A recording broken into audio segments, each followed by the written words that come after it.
My job is to introduce the family because we have a number of them here tonight. And when my dad does it, he's kind of got other things on his mind, so he doesn't always remember everybody. But I'm going to try to anyway. In this section over here, to my left, y'all's right, for you it's straight across. We have my mother.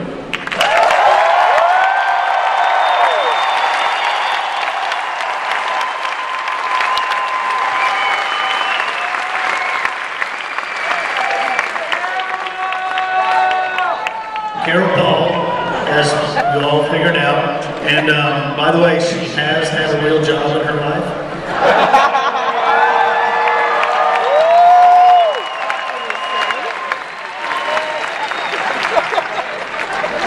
With me tonight, I have my wife Peggy.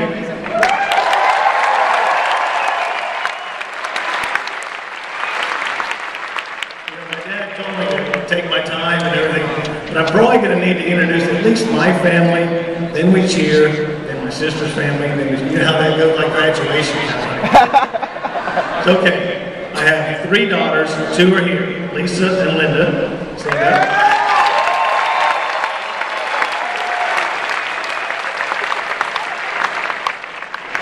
Now, the next one in line is my sister Lori, and she has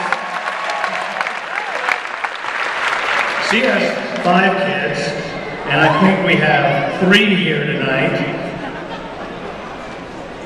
Vicki, Valerie, and Mark. And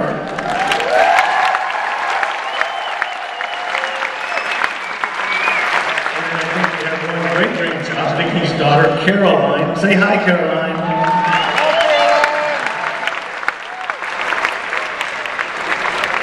Any U of H Cougars here tonight?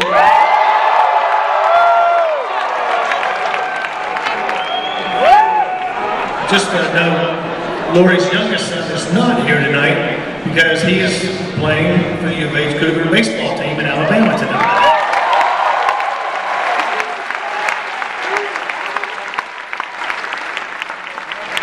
And then I have 2 more brothers. They're not here tonight, so we won't talk about them. And then my youngest sister, Joy.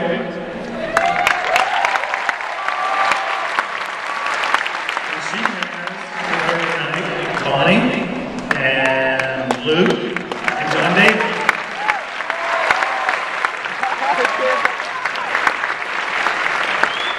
That's about maybe a third of our immediate family. So we, you know, just like the birthday party, we'll have 30 in the house. So it's a big family.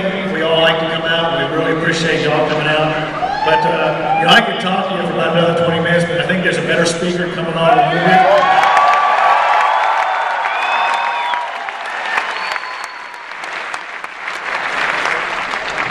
We do have one special guest to come up next. Will Hearn is going to come up and sing. Will is a family friend from Lake Jackson. He's been with us a long time, and he can sing. And so Will is going to sing. We have a security guard named Will. Is Will going to sing? Which Will's coming up? No, the security Will's not singing. Will Hearn, Lake Jackson, Texas.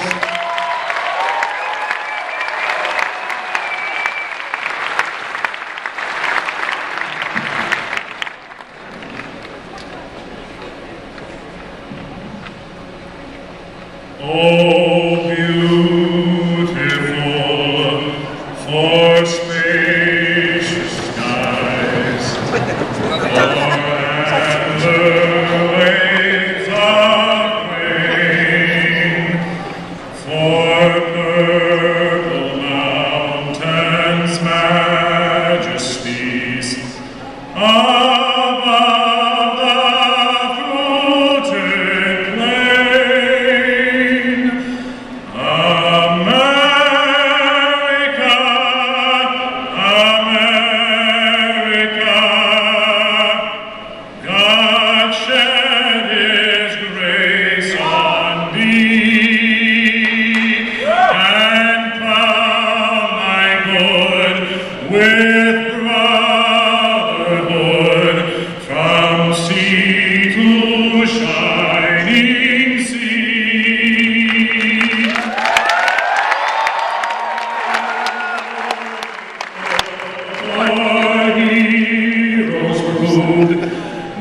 that sees beyond my ears. Thine alabaster cities gleam, and in thy humanities, America, America, God shed His grace on thee, and crown thy good with brotherhood, from sea to shining sea.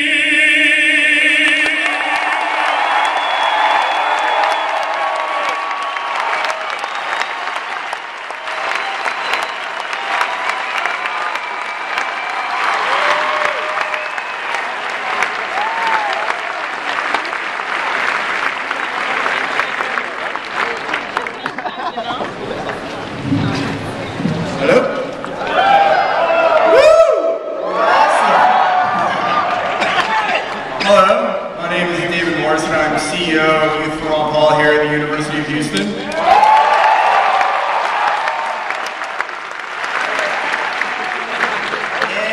I have a confession to make. In 2008, I voted for the first time in a presidential election, and I voted for Barack Obama.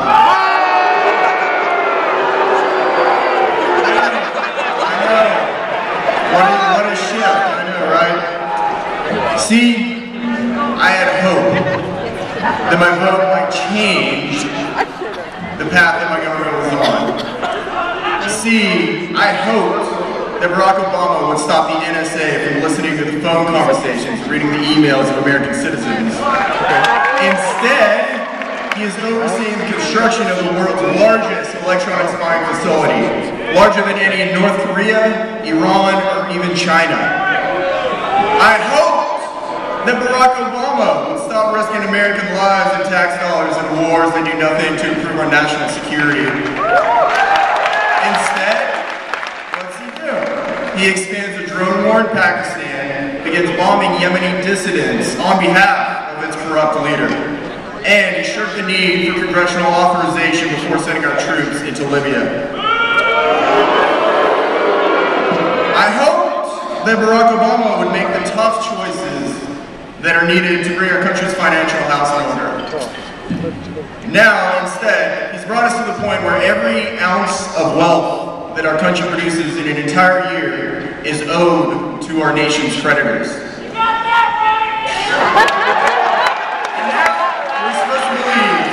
That the choice we have this coming November is between the leader that, by consensus, has failed us all, or Mitt Romney, a man who has no serious plan to change anything Barack Obama has started. I have great news. That's not the choice. That's not the choice at all. There's another candidate in this presidential race.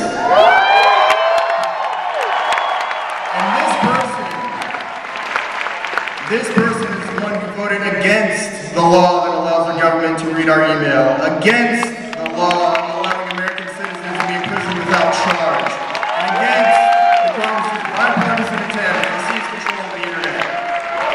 This person is the one who voted to send U.S. troops into Afghanistan so justice could be brought to the criminals who killed so many on 9/11. But who rightly opposed the invasion and occupation of Iraq and war that has cost the U.S. over $800 billion of your tax dollars and 4,408 of your sons and daughters. This person is the only one in this presidential race with a realistic plan to balance the federal budget without breaking the promises that have been made to our mothers and fathers, grandmothers and grandfathers. And how long is it going to take them? 3 years. Everyone else talks about trimming the deficit. We will have a balanced budget. And the best news, in poll after poll, the American public says they would elect him over Barack Obama.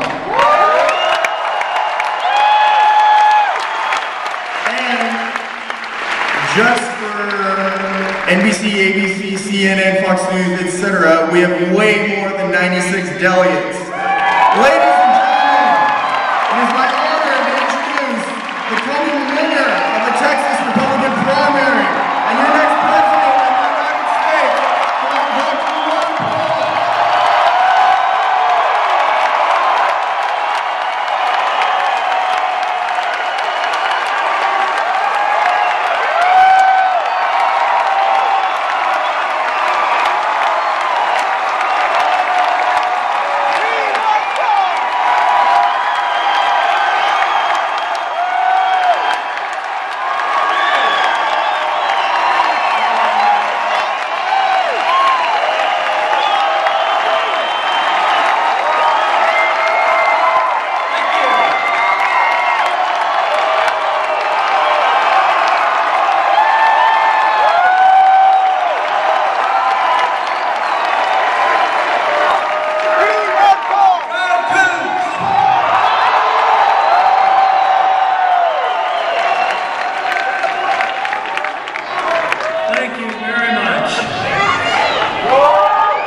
Singing, wasn't that delightful?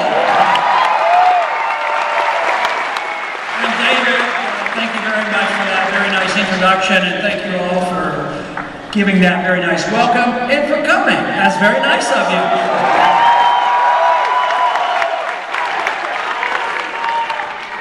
Well, we've been traveling around the country, we've been traveling around the state, and I'm sure glad the revolution is alive and well in Houston as well.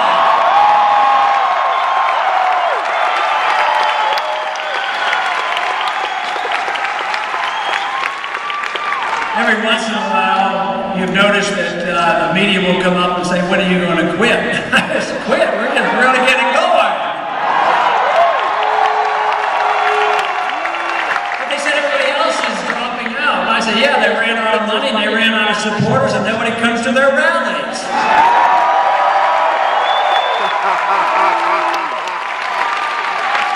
So the enthusiasm is obviously very great and growing. The crowds have been magnificent and the funds come in. But the message is, of course, the key issue. And we can be very pleased that it's well received. And of course, we know that it's well received by young people, but there are a lot of other people now at all age groups and all diversity, all kinds of diversity, who are enthusiastic about the liberty message and the cause of liberty.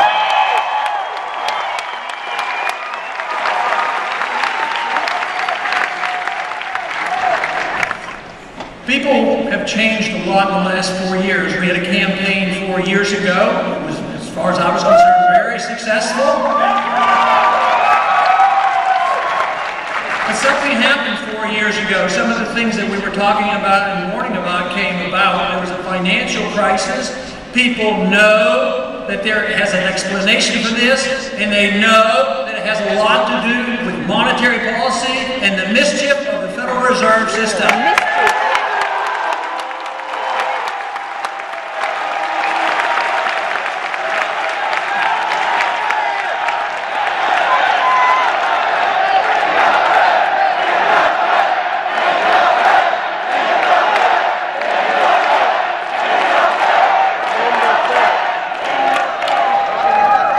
Next year would be a very appropriate year for that. It would be 100 years. They've had 100 years, and they've really messed this up.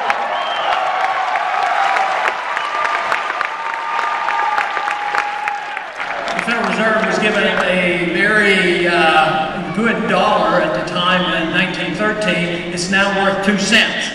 I would say that along with the recession and unemployment and the rising prices that they have come in with an F grade, they have failed, so it is time to look to something very not complex on what to do. Why don't we just look to the Constitution and find out that gold and silver is supposed to be legal tender? That's all we need.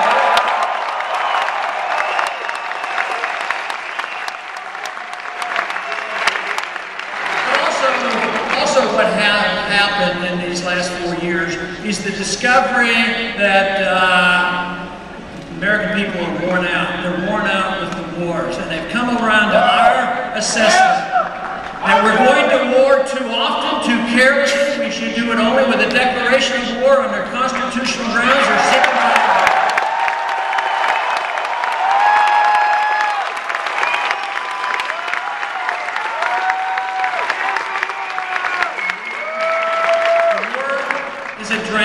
War is always an economic drain. Some people try to teach us in our schools that depressions and recessions are ended by going to war.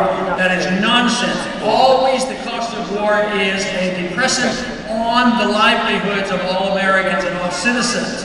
But the one thing is the American people now agree with us. 70% of the American people say, time to come home. Get home from Afghanistan.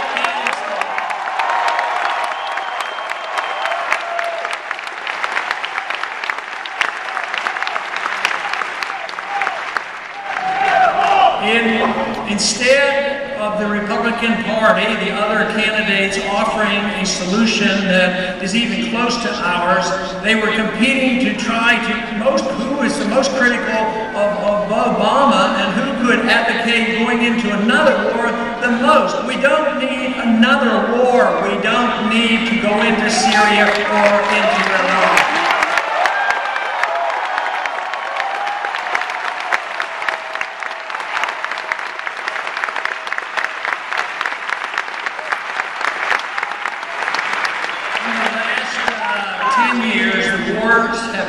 $4 trillion of debt. Our deficit has gone up that much in the last 10 years. Just think how much richer this country could be if we had not spent that money on wars that are not being won, and we don't even know why we're there. We don't know what the purpose is, and it doesn't provide for strong national defense, and of course they're not constitutional wars. But what if we had not fought any unconstitutional war since World War II? Think how wealthy this country could have been. Right now, today, we are not wealthy. We're the biggest debtor in the nation. We have a middle class, which used to be the largest and the wealthy in the history of the world, is now shrinking and getting poorer, and it has a lot to do with the foreign policy. So we need a constitutional foreign policy designed for strong national defense, bringing our troops home and getting out of these wars as soon as possible.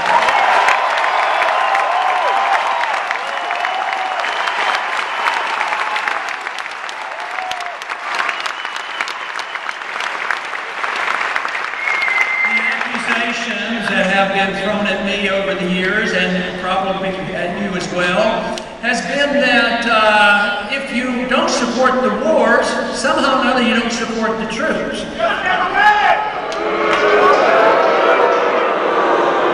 The question, if anybody asks you about that, just ask them then, why do the troops support Ron Paul more than everybody else?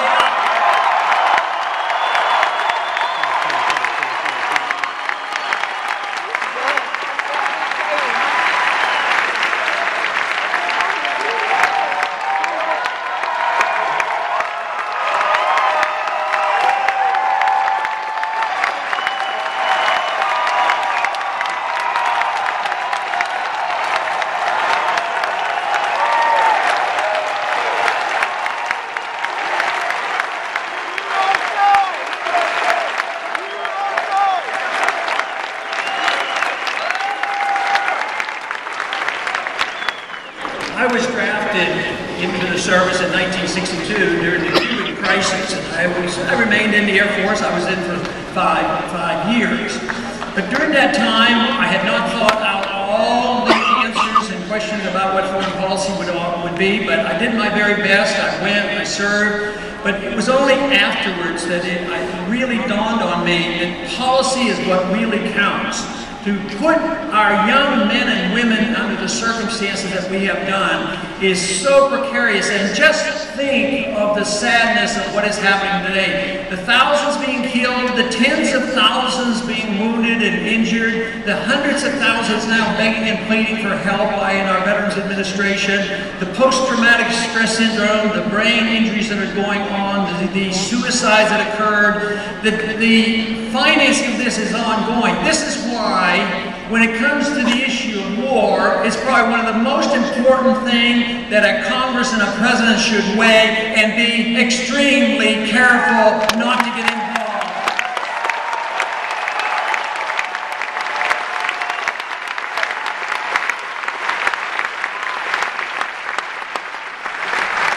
In 1998, our policies changed. Our policy at that time changed to that of getting rid of Saddam Hussein. Even though he had been an ally of ours for many years, and we tolerated all his shenanigans, but in 1998 said we have to get rid of Saddam Hussein. But they didn't have enough, they weren't able to get enough support for this and get the people behind it. But guess what happened? After 9/11, the support came. Remember all the stories we were told, the nuclear weapons he had, the weapons of mass destruction, the Al-Qaeda being in there? It wasn't true. So, of course, then the big argument was that we had to go to war. I was on the international relations, and I thought, now I have a different responsibility. So I could tell, obviously, the war propaganda was marching us off to war. So what I offered to the committee was, look, I don't want to go to war. I'm not going to vote for this authorization where you say the president can do whatever he wants. If you want to go to war, do it the right way. Declare the war and make sure people are on record for it.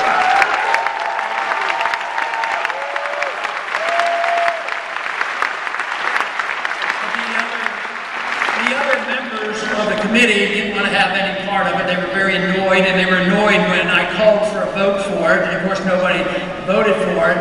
But the chairman of the committee at that time explained to me, as he looked at it, he says, Congressman Paul, I know you know something about the Constitution, but let me tell you, that part about declaration of war, that is anachronistic. We don't have to follow that anymore. That tells you so much what the problem is all about in Washington, whether it's economic policy, monetary policy, foreign policy, the protection of your personal privacy and personal liberties. That is the reason we do not have enough people in Washington who understand and will take their oath of office seriously. So the answer should be, don't send anybody up there until you're convinced they know how to read and they know how to understand and that they tell you the truth and will obey the Constitution.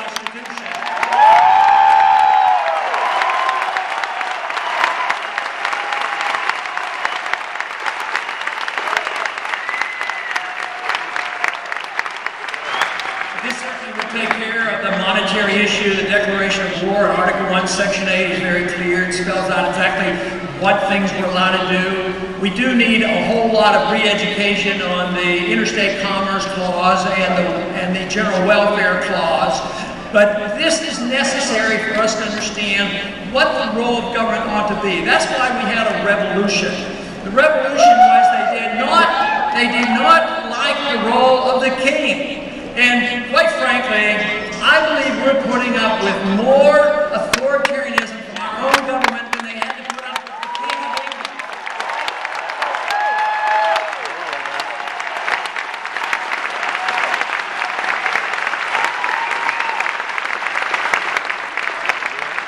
When we're sworn into the military or sworn into office, we take an oath to defend against all enemies, foreign and domestic.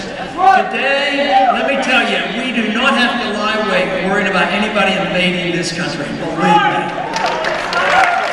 We have the strongest and most efficient military in the history of the world. We have more weapons than everybody else put together. We spend more money than everybody else put together. Nobody would dare touch us and attack us. But our threats are here at home. They're financial and they're an attack on our civil liberties and the training of people.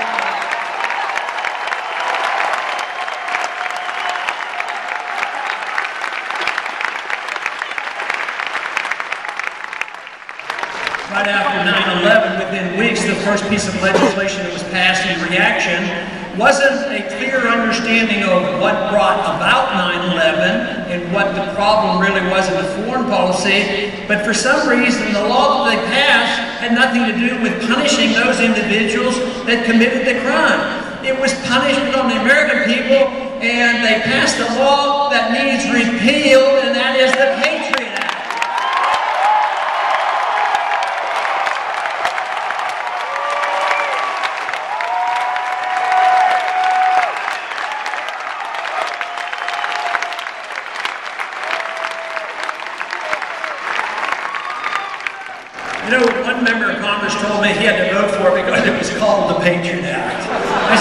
did you read the bill? He says, no, I didn't read it. I said, you know, there's some bad stuff in there. He says, yes, I know that. But how can I go home and explain it to my constituents why I voted against something called the Patriot Act after 9/11? I said, well, that's your job. Go home and explain it to them.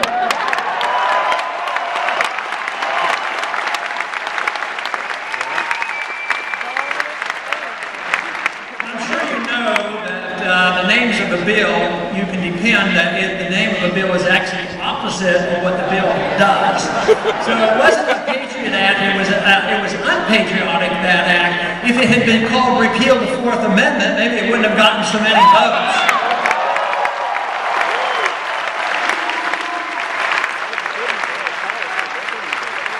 That has opened up the Pandora's box as far as what our government can do.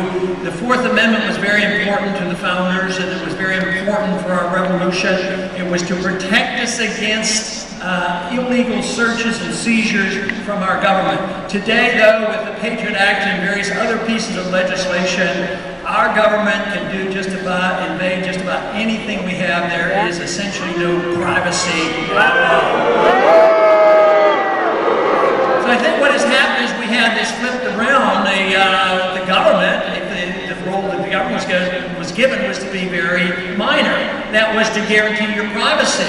But we were supposed to have guaranteed openness of government. But now we don't have openness of government, but what we do need is openness of government. And we can start with auditing the Federal Reserve, and we should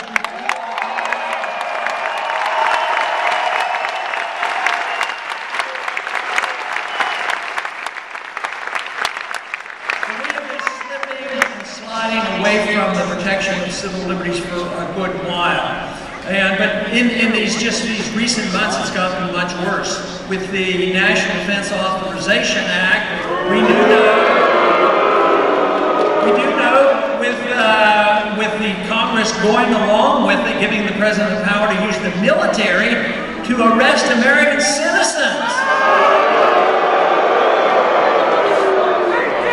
So, if the election turns out favorable to us, I'll put that on the top of the list for repealing that piece of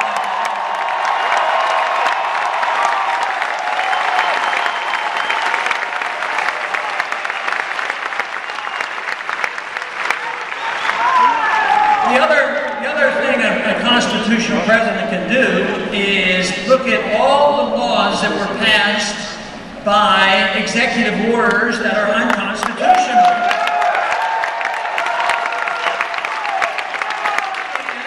Under those circumstances, I'm convinced you can use an executive order to repeal bad executive orders.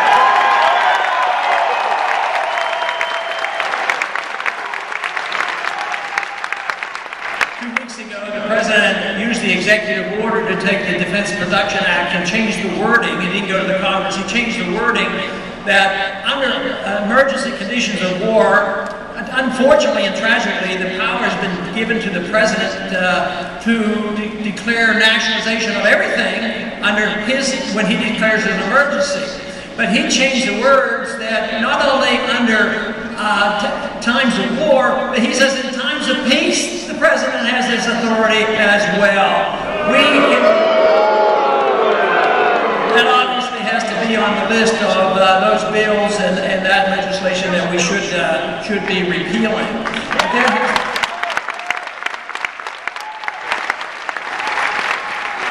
But this idea that the military can arrest an American citizen, denied a trial, put in prison, denied an attorney, and put in a secret prison.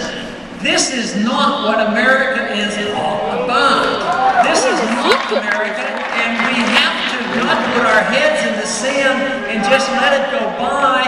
We need to wake up, do something about it, and make sure our members of Congress know about it.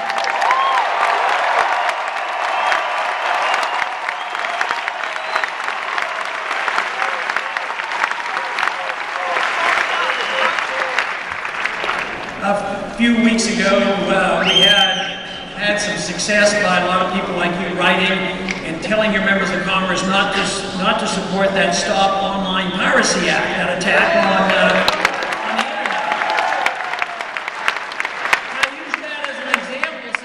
people wake up and send the message, we can stop some of this bad legislation. But tragically, they quickly came up with another bill and said, well, this is a little bit safer, a little bit better, a little bit of compromise, not nearly as dangerous. And that was the CISPA bill.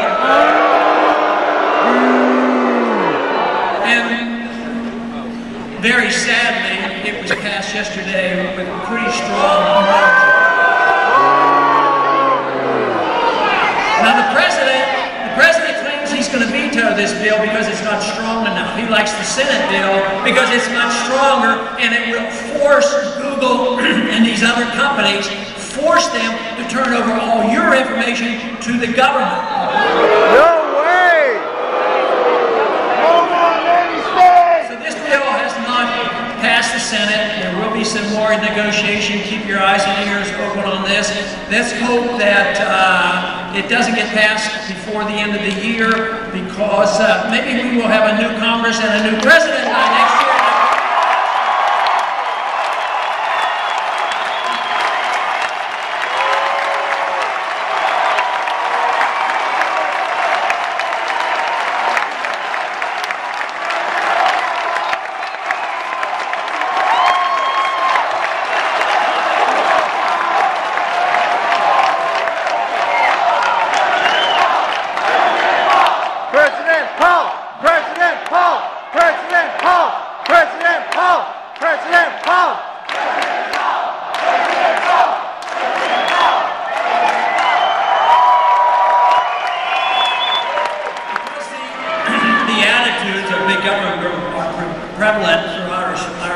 Throughout our societies, in the Congress and in the Supreme Court, as well as in the executive branch. The Congress hasn't protected us, but our courts didn't do us much favor a couple of weeks ago, because it was a ruling 5-4, and it had to do with police officers and police forces at all levels. How much leeway do they have in searching people when they're stopped for any reason? And they decided 5-4, a narrow vote, that anybody that gets stopped, a policeman do strip searches without probable cause and without a search.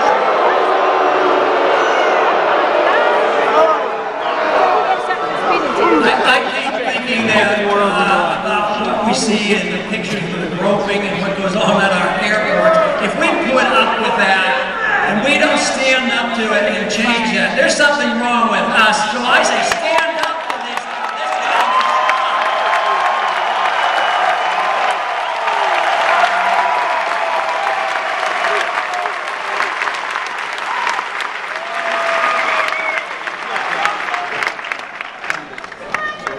But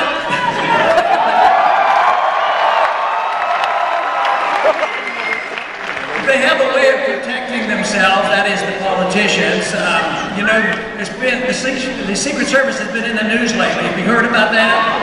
Yeah. I didn't accept any Secret Service protection. But the Congress passed a law that said that if you are an individual being protected by the Secret Service, you're special and you're different.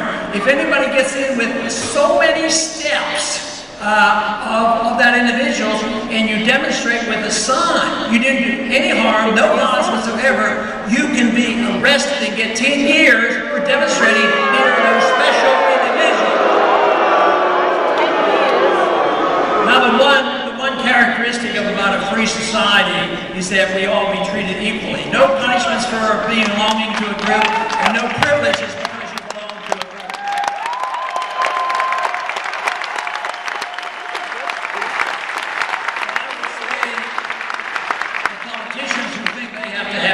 Privileges like that, you know, we cannot accept the principle that some are above the law and some must be treated differently.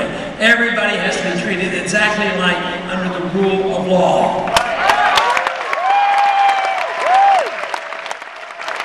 There's another area that has, longer than the current wars of the past 10 years, that have served to undermine our liberties, and it's been going on for a good many years, but especially since the early 1970s. It has caused our national debt to go up over $3 trillion, and it has accomplished nothing and that is the ill-advised federal war on drugs.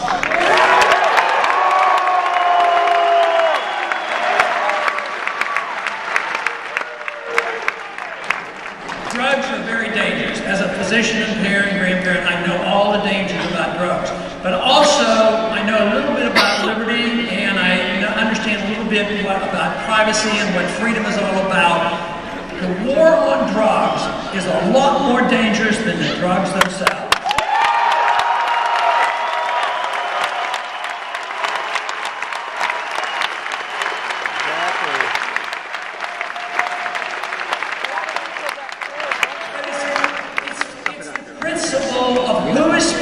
Protect you from yourself and making bad judgment. The government, or should it be you making your decision?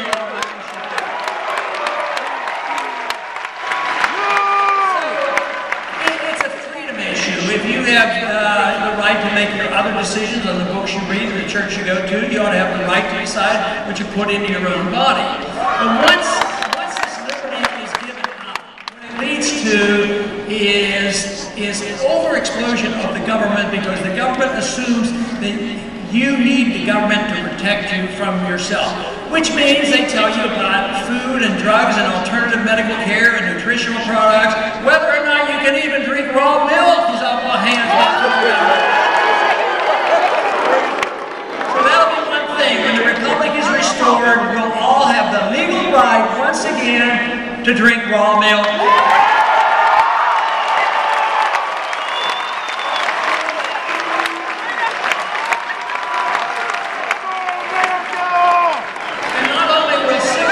Be allowed to use medical marijuana. Guess what? The farmers would once again be allowed to grow hemp.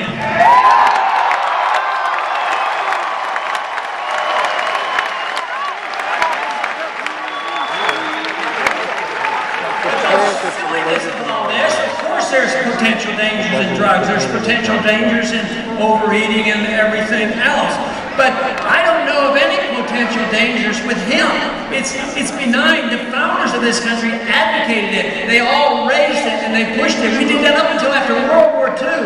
But now, we as a people have blindly said, oh, they don't let us raise hemp now because the leaf looks a little bit like marijuana. So what do? We chase all the hemp growers to Canada, and then we buy the products and can make from Canada. I'd say let the people grow hemp.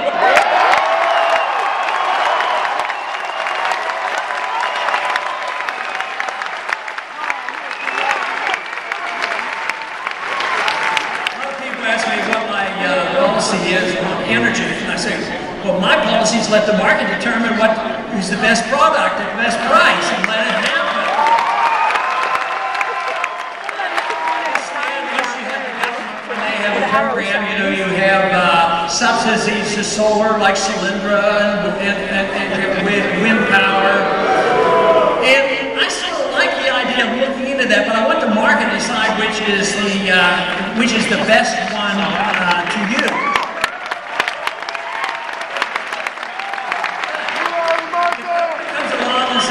Well, what we need to do to get less dependence on the oil coming from overseas is not to make it easier to drill for oil or whatnot. They'll say, well, we're going to force you to do is use ethanol in your cars.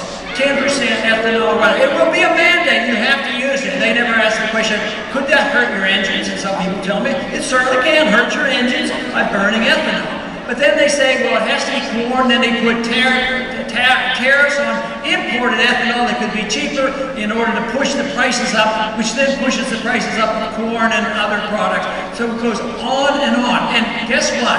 There's one of the best sources of ethanol is from hemp. So they prohibit hemp.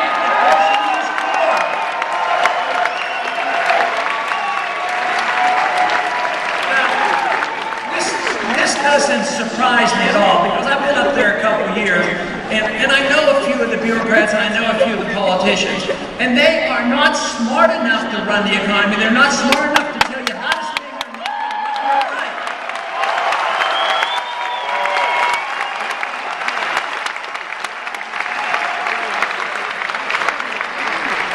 So obviously what we need is a lot more confidence in ourselves. We don't need to be so intimidated that we need so much government. Now, the reason why this message is so appealing now is most people now know that our government is broke. Most people know now that the good jobs have left our country, and we have not produced any real good jobs in the last 10 years. This jobs market has been static, and that the standard of living has been going down, and we have 30 million new people in this country. So people know that, so that's why they're looking for something else. What they failed to figure out what was happening over these 50, 60, 70 years is that we were wealthy and we could afford all this mischief. Wars that should have been fought, and redistribution of wealth and entitlement system to give everybody a free house and free education, free medical care, and all we did was get higher prices. The housing example is a perfect example of how entitlements backfire and don't work. It was supposed to be meant to help poor people get houses. Well, they did for a while, and they used it as a cash cow. They borrow against increasing equity. Then the country goes bankrupt. They lose their jobs and they lose their house. Gets who get bailed out? The people who were making all the money in the financial markets with the housing money, the Fannie Mae's and the Freddie Macs and the Goldman Sachs. So very simply, we have to reject the notion that the entitlement system actually works, and since we're broke, we can't continue with this. It doesn't work, it's not right, it's not part of the Constitution. We're now broke, but we need to go back to work. I think what happened to us a good many years ago is because one of the consequences, and a good consequence of freedom, is prosperity. And it's wonderful. But what happened is we concentrated on the material prosperity, and we started looking to the government for special favors and redistribution and privileges, and during all that time we started consuming the wealth that we have, consuming the value of our dollar, and now the treasury is bare and we're not producing, and we should concentrate on something we have forgotten about. How do you produce wealth? Concentrating on the free market, private property, contracts, gold standards, balanced budget, and a sensible foreign policy.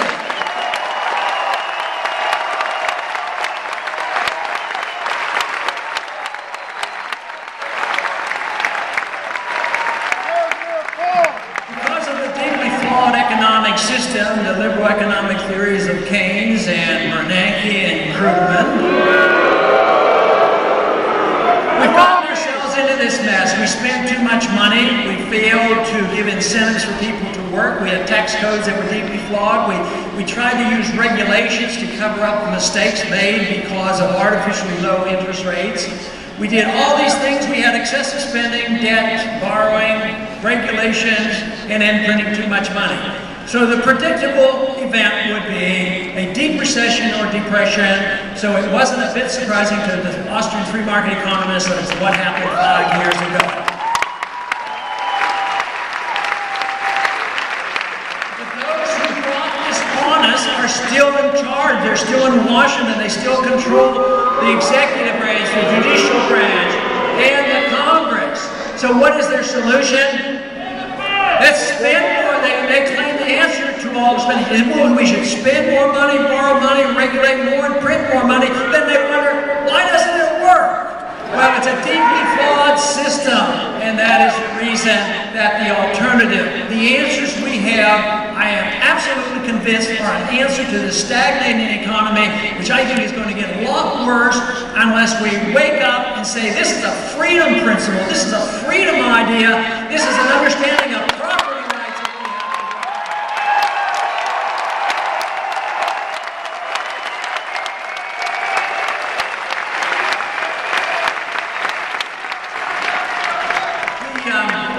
The founders were worried after they wrote the Constitution that we would, as a people, would be careless and we would allow the republic to slip away. They were very precise in the difference between a republic and a democracy. Democratic elections and electing leaders, that was one thing. But pure democracy means that the dictatorship of the majority rules and it destroys the minority. That the minority is penalized by people who can vote away their rights. Just as the minority opinion has voted away your civil liberties, whether it's a drug war or these other wars. So, but they warned, they said, if you're not careful, what will happen is you will not remain a republic, and you will become a pure democracy. And a democracy, they claim, would waste our resources, it would consume our wealth, and then eventually self-destruct. Well, we have wasted a lot, we have consumed a lot, our currency is just, it's not yet worthless, but it has no backing, and it potentially will become worthless, and we're on the verge of self-destructing. But the very good news is that there are not just tens of thousands or hundreds of thousands. I claim that there are millions of people now in this country who are responding to the message of liberty, and they know exactly what we're supposed to do. Yeah!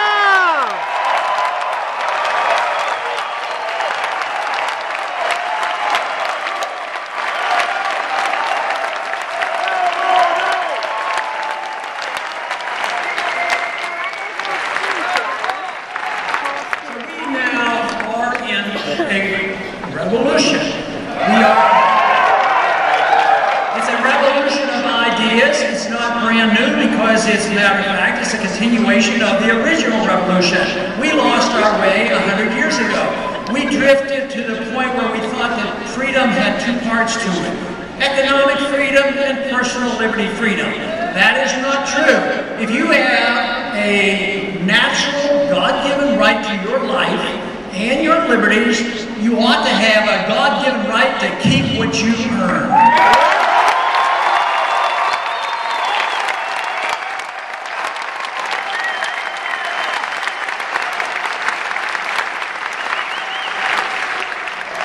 But because we have drifted away, what we have to restore is the spirit of what we had. Does that mean we have to go backwards and live exactly before? No, there were imperfections. Obviously, we drifted away, so there were imperfections. There's a lot of clarifications and misunderstanding the Constitution. So we pick up the good pieces. The gold standard in the 19th century was not a perfect standard. It was bimetallism, and there were ways that the government could get around it. So we can go and pick up the principle of commodity money, have a better gold standard, a better understanding of property rights, making sure that they can't use, that privileged people can't use eminent domain to benefit special people.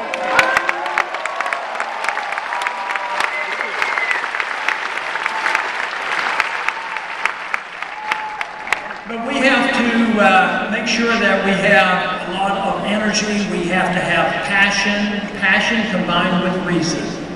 Because this is what we really need. I believe this revolution, and the people I talk to have the passion, have the reason. The young people I talk to are reading and studying, understanding Austrian economics, they're understanding the Federal Reserve. That's why they know we need to get rid of the Federal Reserve system.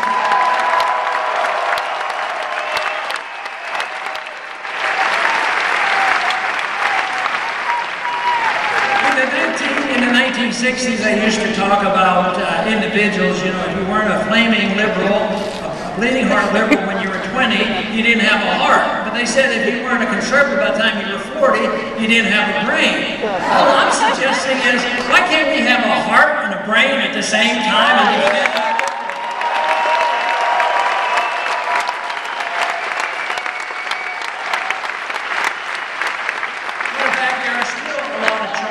made against us that we're not humanitarian, we don't care about our fellow man. But if you advise a system that is forced redistribution of wealth and you destroy wealth, which all socialism does, and communism, and now our welfare system is proving the same point. So if you do have this natural instinct, which all of us, I believe, basically have, and that is we do care about our fellow man, we care about ourselves, and that's okay. We care about our family, we want people to do well. So if you have this instinct, the best way you can help your fellow man and help humankind is to defend the system of liberty and allow prosperity to thrive.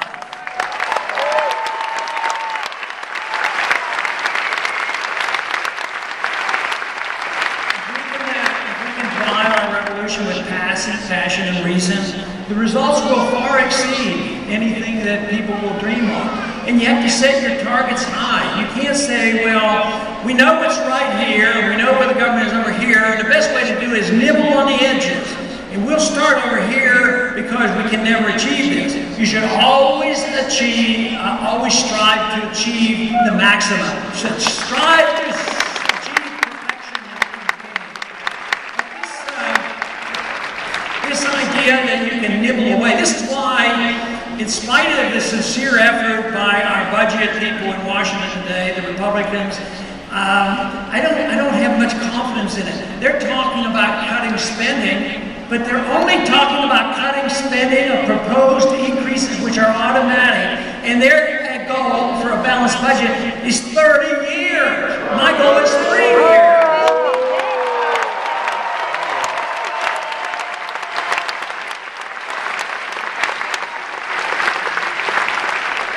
But to cut money, to cut spending, I want to cut $1 trillion. We as a people have to change our attitudes. If you want the welfare state to persist and think you can do it, if you think we should still be the policemen of the world and go and stay in nation building and use our missiles all around the world, you can't do it. But if you look to a definition of what the role of government ought to be in a free society, and saying it's the protection of liberty, the protection of property, making sure nobody counterfeits the money, and have a national defense where we're not wasting our resources overseas, if we change that, we can balance the budget. But you won't be able to balance the budget unless you change the role of government.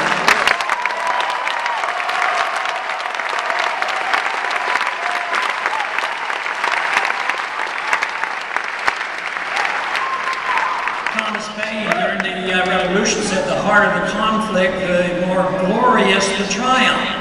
So yes, it's going to be hard. It's not going to come easily. It's going to be require much determination. And it is magnificent what a small group of people can do, and they understood that in the Revolution. It is that irate, tireless minority keen on starting brush fires of liberty in the minds of men that we will pursue and carry on.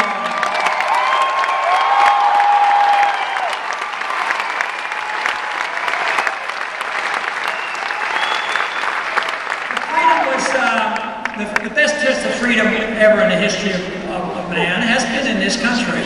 But the experiment is no longer in place, but we can restore it. And this is what America the Beautiful is all about, restoring the principles of liberty and not going back, but to pick up and even make it even more miraculous.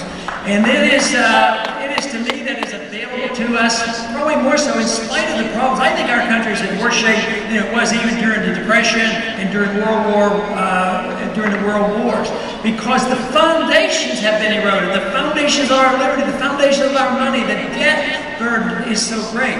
But we can, because I think more people now have awakened and they understand it even better. I think philosophically we're way ahead. Now we have to translate that philosophic commitment into political action, and that, of course, is what we're involved in right now during this campaign.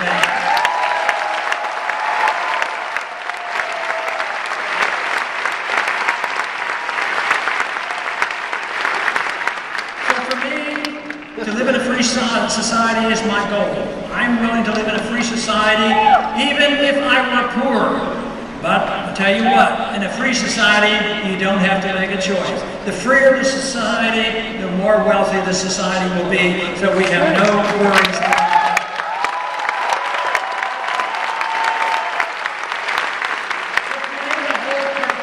To live in a free society, to own our own lives and seek our own way, is to seek virtue and seek excellence. The government can't do that for us, and we've assumed that too many have accepted the fact that the government is going to do that, and we've accepted this nanny state. But if you want a free society where people feel good about their production, have creative energy, and be rewarded for what you do, this is what we have to do. We have to restore this confidence. And of course, as I travel and meet so many young people and meet so many others who are young in spirit, but they may be past 30, they have a young spirit also, and they understand.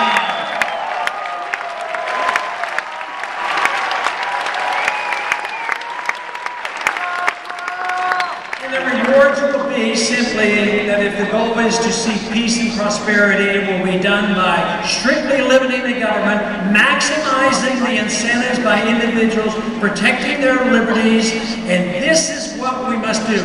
For us, peace and prosperity should be the goal. Liberty for each and every one of us. Everybody should be treated the same because freedom brings us together.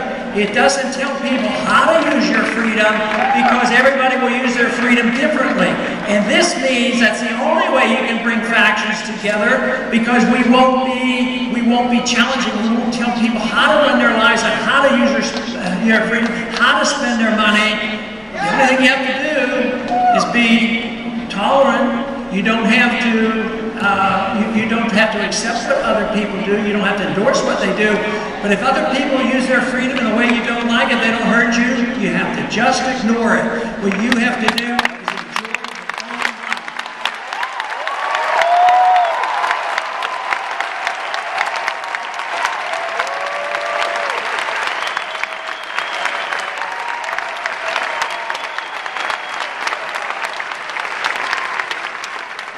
enjoy your own life. When a currency is destroyed, it gradually goes down and it collapses and disappears. But I think the opposite occurs when you lay the groundwork for a real revolution and a positive outcome for liberty. It can grow slowly, slowly, slowly, and then as need goes along, as the people wake up and see the necessity, there can be an explosion of interest and a change, and that is what we're on the verge of seeing in this country. Thank you very much for joining us in this cause for liberty.